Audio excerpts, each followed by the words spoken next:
ഇന്നത്തെ റീഡിങ്ങിൽ നമ്മൾ നോക്കുന്നത് നിങ്ങളുടെ ഫ്യൂച്ചർ പാർട്ട്ണറായിട്ടുള്ള കണക്ഷൻ എങ്ങനെയാണ്, അല്ലെങ്കിൽ ആളെക്കുറിച്ച് നിങ്ങൾക്കൊരു ഫ്യൂച്ചർ പാർട്ട്ണർ ഉണ്ടെന്ന് നിങ്ങൾ മനസ്സിൽ സങ്കല്പിച്ചിട്ട് ആളെക്കുറിച്ചിട്ട് പറയുന്ന കാര്യങ്ങൾ എന്താണ്, അല്ലെങ്കിൽ ആ ഒരു ബന്ധം വേണോ, അല്ലെങ്കിൽ ആ ഒരു ബന്ധത്തിലുള്ള ഇപ്പോഴത്തെ സ്ഥിതി എന്താണ്, ഇപ്പോൾ ഏതെങ്കിലും ഒരു സ്റ്റക്കായിട്ടുള്ള അവസ്ഥയിലാണോ പോയിക്കൊണ്ടിരിക്കുന്നത്, അല്ലെങ്കിൽ എന്തെങ്കിലും ബുദ്ധിമുട്ട് ഫീൽ ചെയ്യുന്നുണ്ടോ, അപ്പോൾ എങ്ങനെയാണ് നിങ്ങളുടെ ആ ഒരു ഭാവി ലൈഫ് മുന്നിലേക്ക് പോകാനായിട്ട് എന്ന് നോക്കാനായിട്ടുള്ള 2 കാർഡ്സാണ് നമ്മളിവിടെ എടുക്കുന്നത്.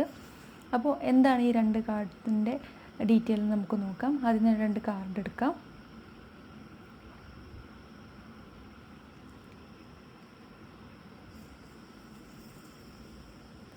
ഓക്കെ, 2 കാർഡ് എടുത്തിട്ടുണ്ട്. ഫ്യൂച്ചറിലെ പാർട്ട്ണറിനെ കുറിച്ചിട്ടുള്ള ഡീറ്റെയിൽസ് നമുക്ക് കാണാം.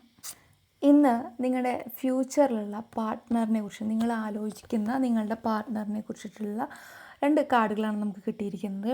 അപ്പോൾ ഇതെന്താണ് സൂചിപ്പിക്കുന്നതെന്ന് വെച്ചിട്ടുണ്ടെങ്കിൽ, ഇതിൽ ഈ ഒരു കാർഡാണ് നമുക്ക് ആദ്യം കിട്ടിയിരിക്കുന്നത്.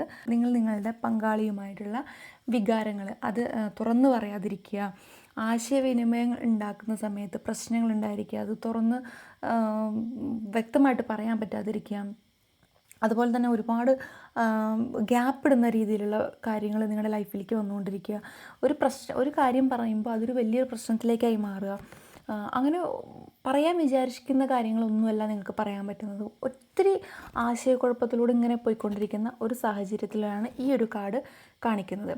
അപ്പോൾ ഇതിൽ പറയുന്നത് എന്താണെന്ന് വെച്ചിട്ടുണ്ടെങ്കിൽ, എന്താണോ സത്യം അത് തന്നെ കേൾക്കാൻ സമയം കണ്ടെത്തി, അല്ലെങ്കിൽ പിടിച്ച് ഇരുത്തി സമയം പോലെ നിങ്ങൾക്ക് വോയിസ് മെസ്സേജ് ആയിട്ടോ അല്ലെങ്കിൽ ടെക്സ്റ്റ് മെസ്സേജ് ആയിട്ടോ നേരിട്ടോ എന്താണോ സത്യം അത് പറയണം. നിങ്ങൾ ആ മറച്ചു വെച്ചിരിക്കുന്ന രഹസ്യം, ആ ഒരു രഹസ്യത്തിലൂടെ ഇങ്ങനെ പോയി ആ ബന്ധം വഷളാവുന്നതിനേക്കാൾ നല്ല പറയുന്ന കാര്യങ്ങൾ വളരെ വ്യക്തതയോട് കൂടിയിട്ട് ആ രഹസ്യങ്ങളെല്ലാം വളരെ സ്വസ്ഥമായിട്ടിരുന്ന് സംസാരിച്ച് സാവകാശം ക്ലിയർ ചെയ്യുക.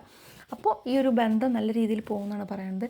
എന്ത് രഹസ്യമാണോ നിങ്ങൾ അവിടെ ഹൈഡ് ചെയ്ത് വെച്ചിരിക്കുന്നത്, അതൊരു തരത്തിലും ഇനി ഹൈഡ് ചെയ്ത് പോകാനുള്ള സാധ്യത ഇതിൽ കാണുന്നില്ല. അടുത്തത് നമുക്ക് ഈ ഒരു കാർഡാണ് കിട്ടിയിരിക്കുന്നത്.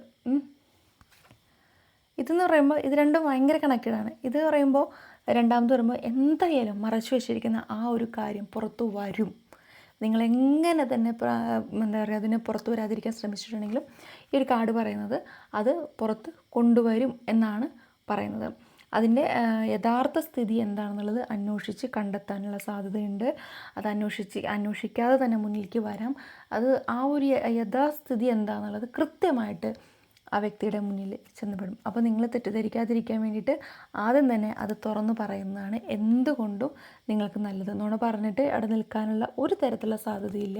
അപ്പോൾ ഫ്യൂച്ചർ പാർട്ട്ണറുടെ അടുത്ത് നിങ്ങൾ എന്തെങ്കിലും ആ ഒരു വ്യക്തിനെ കണ്ടുപിടിച്ചിട്ടുണ്ട്, എന്തെങ്കിലുമൊക്കെ മറച്ചു വെച്ചിട്ടുണ്ടെന്നുണ്ടെങ്കിൽ അത് ക്ലിയർ ചെയ്ത് പോകാനുള്ള എല്ലാ അവസരങ്ങളും ഉണ്ട്.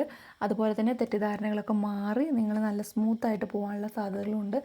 സത്യം എന്താണെങ്കിലും അത് തുറന്ന് പറയാനാണ് പറയുന്നത്.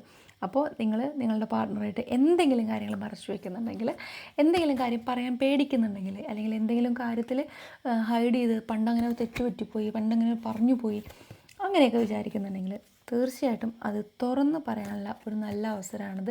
ഒരു 5 മിനിറ്റ് നേരം സംസാരിച്ച് കഴിഞ്ഞാൽ ക്ലിയർ ചെയ്യും. ആ ക്ലിയർ ചെയ്ത് കഴിഞ്ഞിട്ടുണ്ടെങ്കിൽ ലൈഫ് ലോങ് നിങ്ങൾക്ക് എപ്പോഴും ഒരു സമാധാനത്തോടുകൂടി മുന്നോട്ട് പോകാമെന്നാണ് കാർഡുകൾ സൂചിപ്പിക്കുന്നത്.